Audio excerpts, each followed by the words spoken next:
Welcome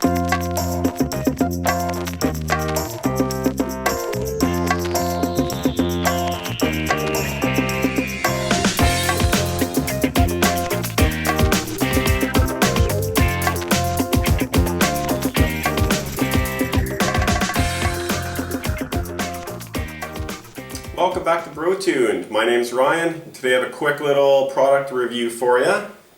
I haven't used it yet, but this is just how I see it right now.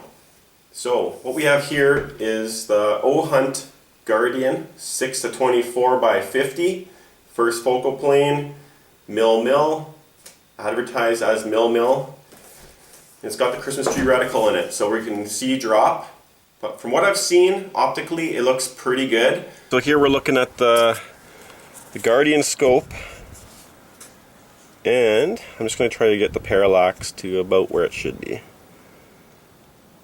So I think there we're looking, that's got to be 170 yards or so, that black thing off to the right, around 7 mils and 2 mils down. I doubt the turrets track correctly. I doubt that they're going to be accurate in a box test, but I'm guessing that if you're just holding for your dope, then this would work pretty well for a very inexpensive option to start with. This scope was 140 pesos, Canadian dollars. Came in about 2 weeks, I'd say. And let's have a look in the box. It's a nice little instruction manual here. How to zero. Where the zoom ring is, because you need to know that. But this is a different base I have on it here, just because I wanted to swap it around different rifles and that, and I haven't done that yet. But comes with caps. Okay, very good. Ocular adjustment. It has that. That's good.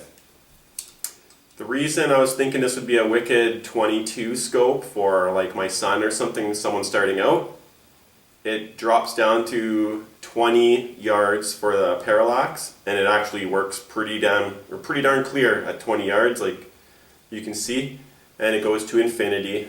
I never worry about the numbers on here because I'm trying to cut the parallax out of my eye, not where someone else's eye was adjusted at.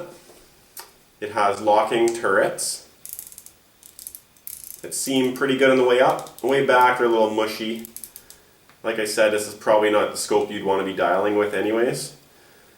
It's got a big throw lever. And like I said before, 6-24 power.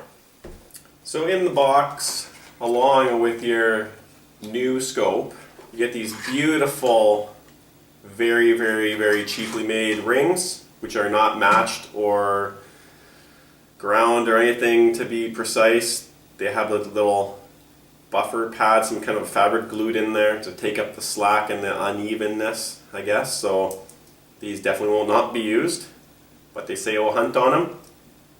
And there's a Weaver style or Picatinny, or you can get the dovetail for an air gun or a 22 or something like that. But that's not going to get used.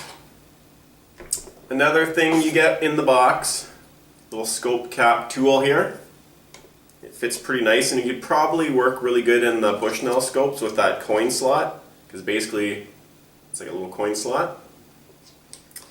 And big problem I noticed on this optic when I took it apart, if you were to zero it, the spline on the turret right there is so coarse that your kind of options are 0.3 mil in every spline slot basically. So if you're super lucky, you can get this thing zeroed on zero, but chances are, well, 1 in 3 chances are you're not going to get this thing zeroed and indicating zero.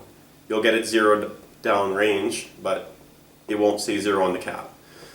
So it's kind of a more of a use your reticle to hold for your holds instead of the turrets. I wouldn't trust these anyways, but we will do a box test later on. Right now it's very cold and very windy, so it's not ideal conditions to do that. Also in the box, you get the Ohhunt instruction manual. Tells you what all the parts of the scope are, in case you didn't know, and this is your first scope ever. Pretty good to know. But that's about it for the first touch review of this little inexpensive scope. We will have to do our box test and our rifle testing and see if everything else works out on a different video. This is just a show and tell video. Thanks for watching. Hope you enjoyed the little video on the inexpensive hardware and gear we've been looking at. Take care, guys. Until next time.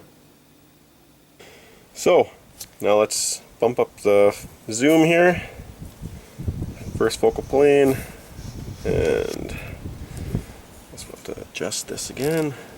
See if we can see the bush in the back there, trees and stuff.